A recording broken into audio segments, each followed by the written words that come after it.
Bueno, vamos a iniciar con la revisión de preguntas. El examen que vamos a revisar justo es el del año pasado, el de 2023-24. No sé si están algunas personas que tal vez ya han revisado un poquito el temario, ya han ido leyendo o algo. Me gustaría mucho que participen, ya sea levantando su manito y prendiendo su micrófono o si quieren por el chat, ¿no? Para hacer esto un poquito más interactivo. Entonces, iniciamos. Y bueno, presentarnos, ¿no? Como la preparatoria William Osler, que estamos especializados en medicina.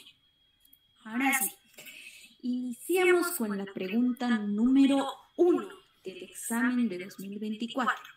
Esta pregunta de morfofunción nos dice, nos habla sobre los músculos oculares extrínsecos, que son justamente estos que se encuentran aquí en la imagen, o sea, todos los que están por fuera de nuestro ojito, ¿no? Y nos dice la primera premisa. El oblicuo superior mueve el globo ocular en sentido inferior y abducción, o sea, en otras palabras, lo que les quiere decir es, si lo mueve hacia arriba y hacia un lado, hacia el lateral. Y si revisamos esta parte del temario que está justamente en músculos, pues vamos a... Bueno, no sé si alguien aquí, si sabe, puede levantar su manito y decir si es falso o verdadero. ¿Qué cree? Primero se los dejo en incógnita, ¿ok? Revisamos la segunda premisa. La segunda nos dice, el oblicuo inferior, en este caso, ¿no? Mueve el globo ocular en sentido superior y lateral, que es lo mismo que abducción. Estos simplemente son términos nuevos que a veces les colocan un poquito para confundirlos, pero lateral y abducción son la misma cosa, o sea, que el ojo se está yendo hacia un lado. No sé si hay alguien que se anime a participar, le dé su manito, o si no, continuamos. Bueno, si revisamos esta parte en el libro, que es justamente el capítulo 11 de músculos, pues podemos notar que claramente es verdadero. ¿Okay? Entonces veamos cuál va a ser la respuesta. Sí, ¿no? No hay gran cosa que podamos encontrar aquí, lo único que hay que tener en cuenta que estas dos palabritas inferior y superior podrían habernos cambiado, ¿no? Colocar el oblicuo superior, mover el globo ocular en sentido superior, ¿no? Pero hay que tener en cuenta ese tipo de palabritas. Vamos a ir viendo en las siguientes. Pregunta número 2 de este parcial. Nos habla respecto a la columna vertebral. Nos dice, la escoliosis es una curvatura anormal de la columna lumbar. Y la premisa número 2 nos dice, la cifosis es una exageración de la curvatura de la columna cervical. Para entender esta pregunta, aparte de haber leído el libro, podríamos utilizar un poquito de lógica y simplemente habiendo leído el primer capítulo. Que el primer capítulo nos habla de las regiones, ¿no? De las regiones de la columna vertebral, donde nosotros tenemos que saber que la región cervical está a nivel de nuestro cuello, la región torácica, pues a nivel de nuestro tórax, ¿no? Región lumbar en la parte baja de nuestra espalda. Entonces, aparte, tenemos estas dos imágenes que nos pueden ayudar a deducir. Esta imagen de acá es la escoliosis, pero si se dan cuenta, esta no está sucediendo en la parte baja de la espalda, sino en la parte del tórax. Entonces aquí podríamos pensar o suponer que esta parte que dice columna lumbar no es correcta, ¿no? En el caso de la cifosis, lo mismo. Aquí tenemos una imagen que nos muestra qué partes donde tenemos esta exageración. Y es justo en la parte torácica también, ¿no? Pero aquí nos coloca columna cervical y vemos que su cuello está normal. Entonces, veamos cuál va a ser la respuesta. La respuesta es B, que significa que ninguna de las dos está bien. ¿Y por qué? Justamente por esto. Perdonen, se movió un poquito. ¿Qué es? Que aquí debería decir columna torácica en vez de columna lumbar. Y en esta segunda premisa tendría que decir columna torácica igual, en vez de columna cervical. Siguiente pregunta. Nos habla de la comparación entre la pelvis femenina y masculina. Aquellos que ya han repasado un poquito el esqueleto apendicular sabrán que hay muchas diferencias entre estos dos tipos de pelvis, ¿verdad? Entre la pelvis de un varón y la pelvis de una mujer. Esto porque en la mujer tiene que pasar otros procesos fisiológicos como es el del parto, ¿no? Entonces veamos qué preguntas nos ponen. Primero nos dice, En el varón, el foramen obturador es oval, nos dice, ¿no? Habría que ver si es verdadero o falso. La segunda premisa nos dice, en la pelvis femenina, el borde pélvico es ancho y es más ovalado. Entonces, para saber cómo contestar esto, primero tenemos que saber qué es el foramen obturador, ¿no? Porque si no sabemos, pues peor, no vamos a saber si es oval, redondo, ¿no? Y segundo, también tenemos que conocer qué es el borde pélvico, tampoco vamos a saber si es ancho, ovalado, redondo, tampoco, ¿no? Ya leyendo el libro y todo, obviamente lo sabemos. Pero veamos cuál es la respuesta. La respuesta va a ser la B. ¿Por qué la B? Porque sí, efectivamente, el borde pélvico, que es la parte central prácticamente de la pelvis, sí va a ser más ancha y ovalada, porque ahí tiene que apoyarse un bebé, ¿no? En la pelvis femenina. Pero lo que tenemos que cuestionarnos es por qué la primera premisa está mal. Y es justamente por esta parte, que nos dice que el foramen obturador es oval. El foramen obturador de la mujer es oval, del varón es redondo, pero como se dan cuenta en el parcial, lo que hacen es cambiarnos solo una palabrita. Siguiente, la pregunta número 4. Esta ya pasa a otro tema, ya nos empieza a hablar de sistema nervioso, más específicamente de médula espinal, y nos dice los tractos motores y sensitivos, bueno, respecto a los tractos motores y sensitivos. Lo primero que nos pone, la primera premisa es, las columnas posteriores llevan información del encéfalo a la médula espinal. La segunda premisa nos dice, las columnas posteriores llevan información de la médula espinal al encéfalo. Prácticamente es la misma oración, solo que nos han cambiado la dirección, ¿no? La primera nos dice del encéfalo a la médula espinal y la segunda de la médula espinal al encéfalo. Para responder esta pregunta, ustedes tendrían que haber estudiado justamente este capítulo, el de médula espinal, donde les hablan de tractos que van a ser sensitivos, estos que están en azul, y tractos que van a ser motores, estos que están en rojo. Y una característica especial que tienen estos tractos, chicos, es que los azules van a ser tractos ascendentes. ¿Qué quiere decir? Que de abajo, de la parte más inferior de tu cuerpo, van a subir hacia arriba, hacia tu encéfalo. Y estos otros tractos, los motores, van a ser descendentes. Quiere decir eso, que del encéfalo van a bajar hacia abajo.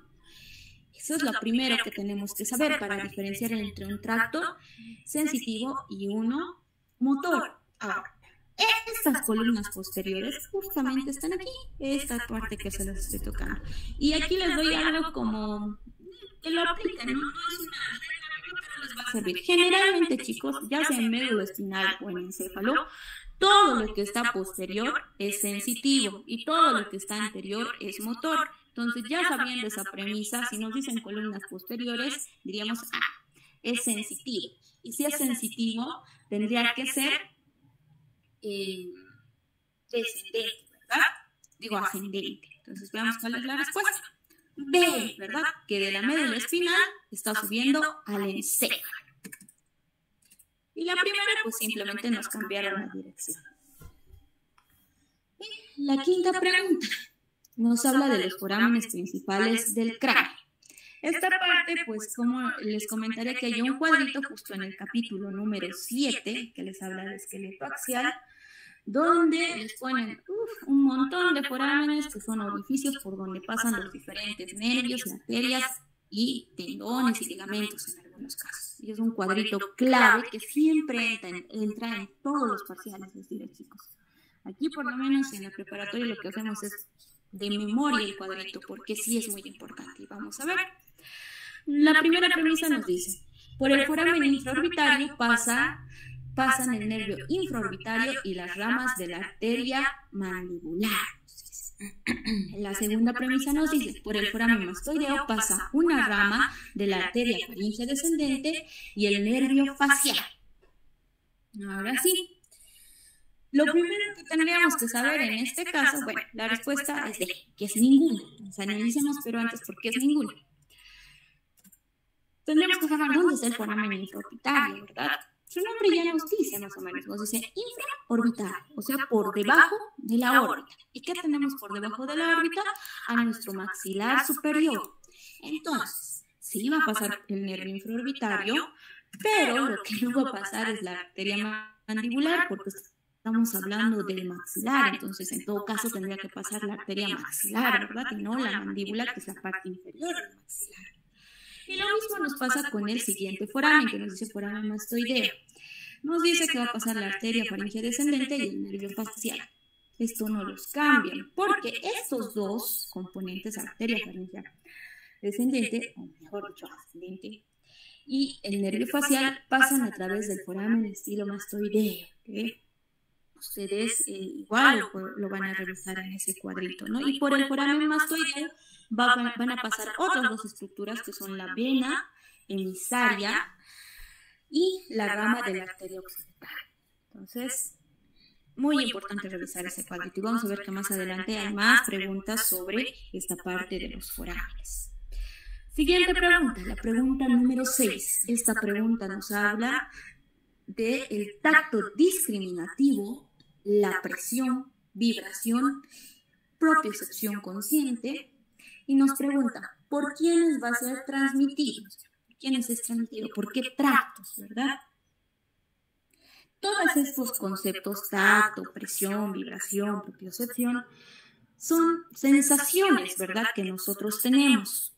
Entonces, ya de por sí tiene que venirnos a la cabeza. Si son sensaciones, tienen que ir por un tracto sensitivo. ¿Y qué dijimos de los tractos sensitivos?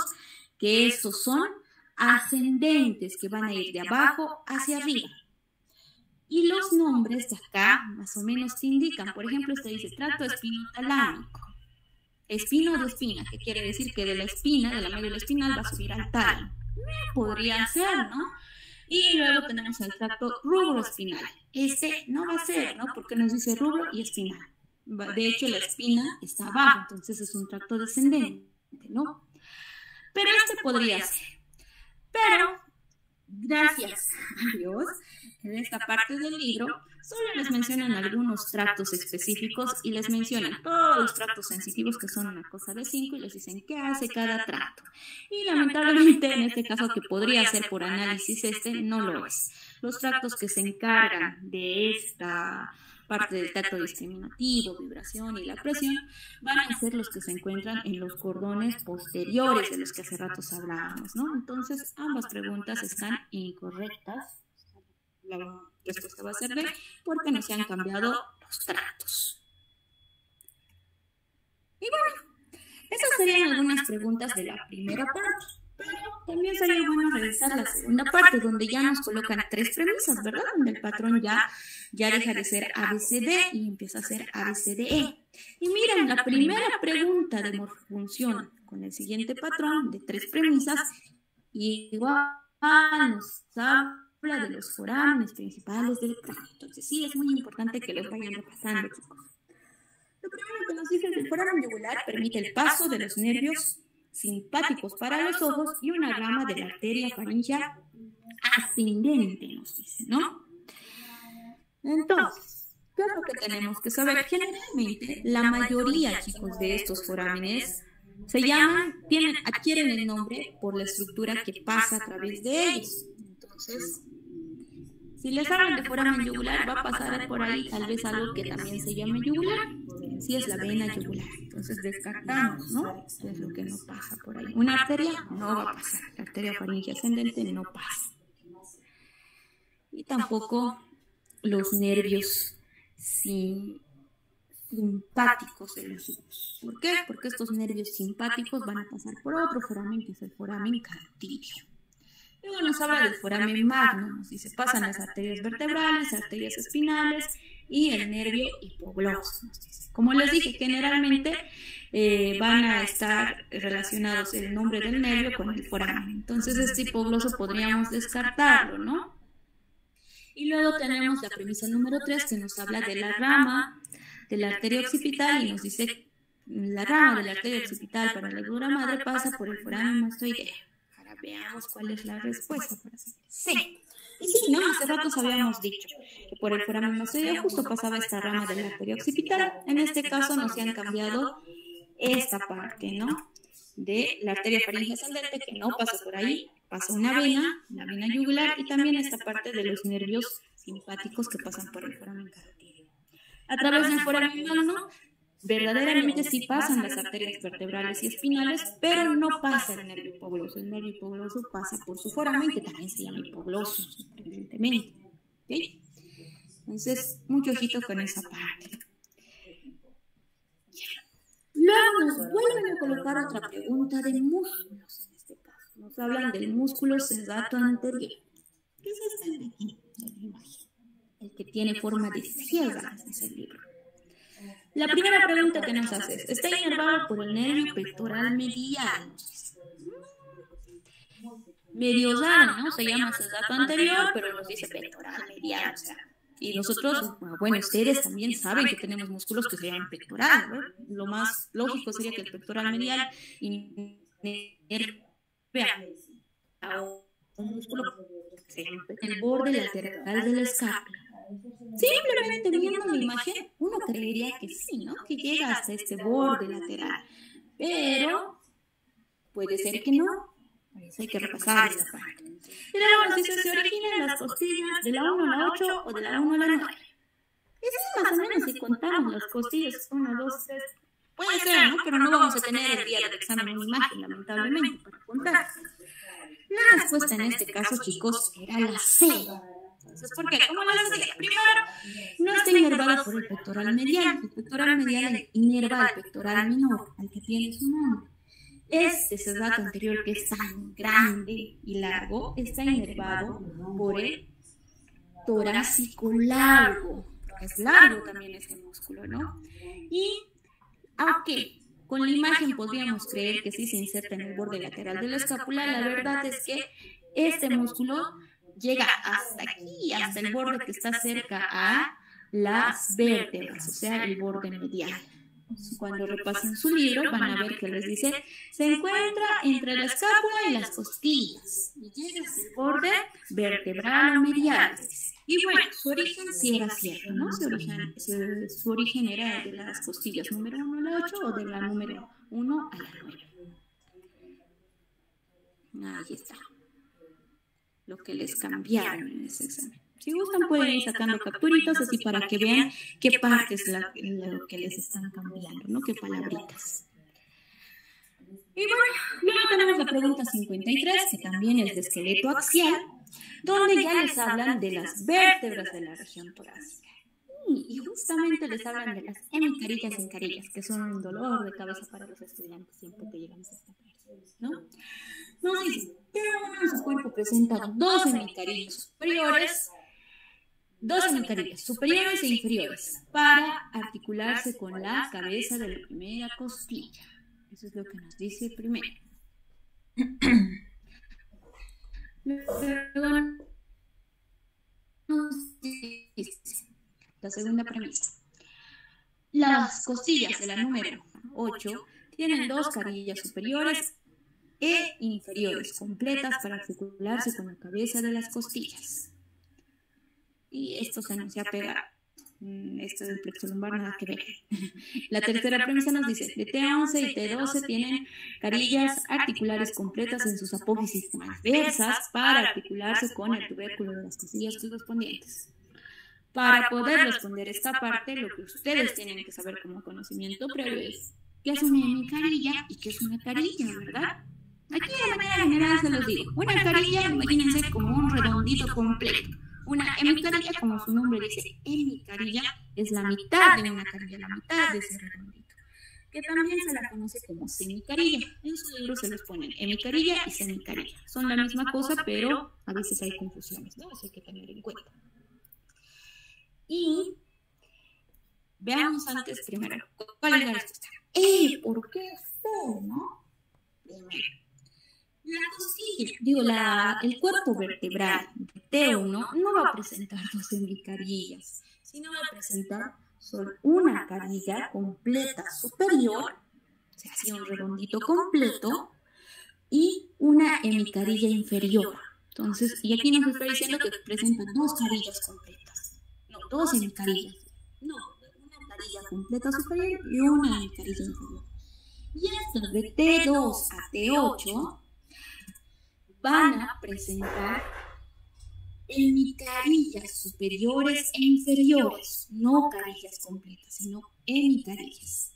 Y estas, la T11 y la T12, presentan carillas completas, es cierto, pero a nivel de su cuerpo vertebral.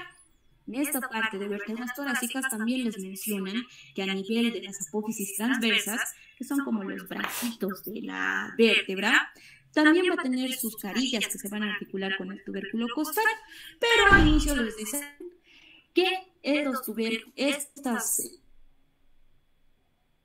apófisis transversas van a tener estas carillas solo a T12, digo de T1 a T12. Y entonces significa que T1 y T12 no tienen. Por lo tanto, también nos han cambiado esta parte, ¿no? Que tendría que decir, en vez de apófisis transversa, cuerpo de la vértebra. Por lo tanto, todas esas están mal. Luego nos colocan otra pregunta de músculos. Hablan ahora del deltoides, que es este que lo ven acá. Todo redondito en el hombro, ¿no? Lo primero que nos dicen, ¿cubre la articulación del hombro? Sí, ¿no? Cubre la articulación del hombro. La articulación del hombro, chicos, para hacerles recuerdo, está formado por este húmero y la cavidad glenoidea de la escápula, que está aquí. Entonces, sí, ¿no? Está cubriendo. Luego nos dice, las fibras laterales abducen el brazo en la articulación del hombro. Perdón, abducen.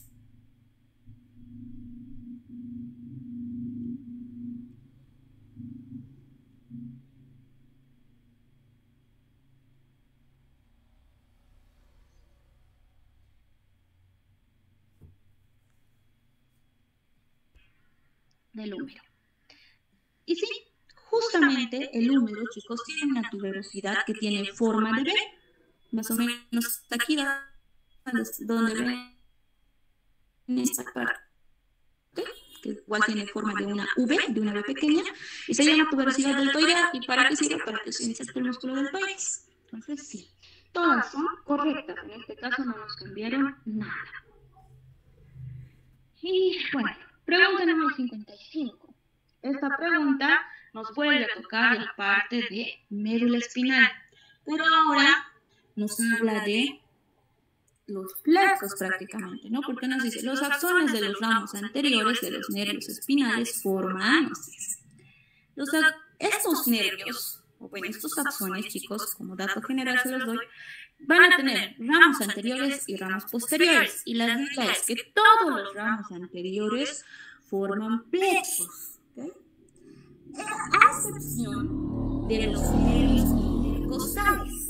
¿Okay? Entonces, si repasamos esto y nos dice, la primera premisa, C5 a C8 y T1 forman el plexo braquial, y es justamente esta parte de aquí. Y sí, es verdadero, chicos. Esta parte es un poquito más de memoria, les diré. Luego nos dice, de T1 a T12 son los nervios intercostales, los que estarían aquí. Yo sé la respuesta, pero bueno, fijamos que no lo sé, así que podría ser. Y la 3 nos dice, D1 y L4 forman el plexo lumbar, en esta región donde están las vértebras lumbares. Sí, no puede ser. Es un poquito más de memoria, chicos. Pero aquí, ¿qué pasa, chicos? Resulta que esta pregunta tenía doble patrón. Esta era la respuesta. Podía ser A o podía ser C. Estas eran las correctas. Y lo malo es que uno a veces se confía y dice, si la primera está bien y la tercera está bien y la segunda no me acuerdo, seguro es D, ¿no? Pero en este caso, pues, se confundieron los coordinadores, tal vez, o algo en el examen, y resulta que no era D.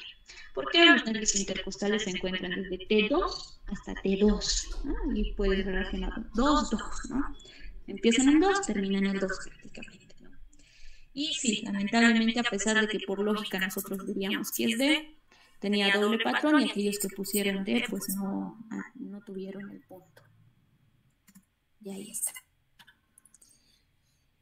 Y bueno, esta otra pregunta La 56 también nos habla de esqueleto facial, de nuevo.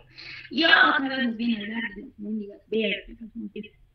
Ahora quieren que aparte de saber dónde están las carillas estas y hemicarillas, quieren que sepamos en qué dirección están sus carillas articulares. Resulta que las carillas articulares están en la parte superior e inferior de las vértebras. Eso ya lo saben ustedes, ya lo sabemos, lo vamos a estudiar en estas canales, ¿no? Pero estas mendigas vértebras de cada región tienen una dirección específica, chicos. Entonces, veamos la primera premisa.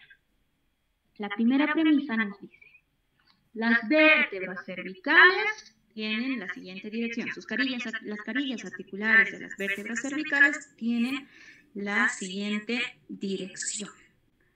Sus carillas superiores tienen una dirección medial y sus carillas inferiores una dirección lateral. Hemos dicho superior, inferior, o sea, una tiene que apuntar hacia arriba y la otra hacia abajo, ¿verdad? Así que como que no tiene tanto sentido, diríamos, no. Igual es un poquito más de memoria, lamentablemente, chicos. Vértebras torácicas nos dice: sus carillas superiores tienen dirección anteromedial. ¿Qué significa eso? Que están apuntando hacia adelante y hacia el medio. Medio raro, ¿no? Hacia adelante y hacia el medio. Las carillas inferiores tienen una dirección posterolateral, que están apuntando hacia atrás y hacia un lado, cosa de que se unen.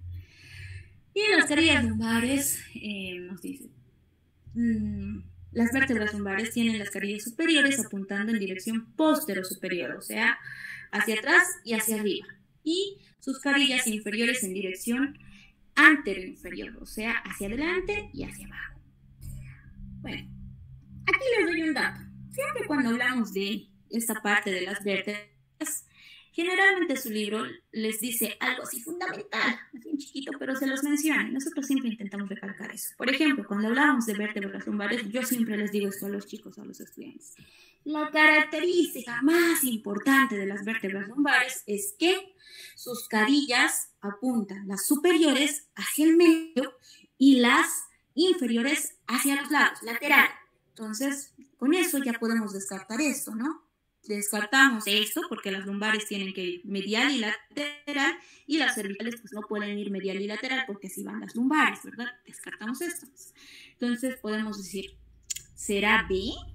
A ver, ya nos queda todavía las torácicas, ¿no? Pero, lamentablemente, no.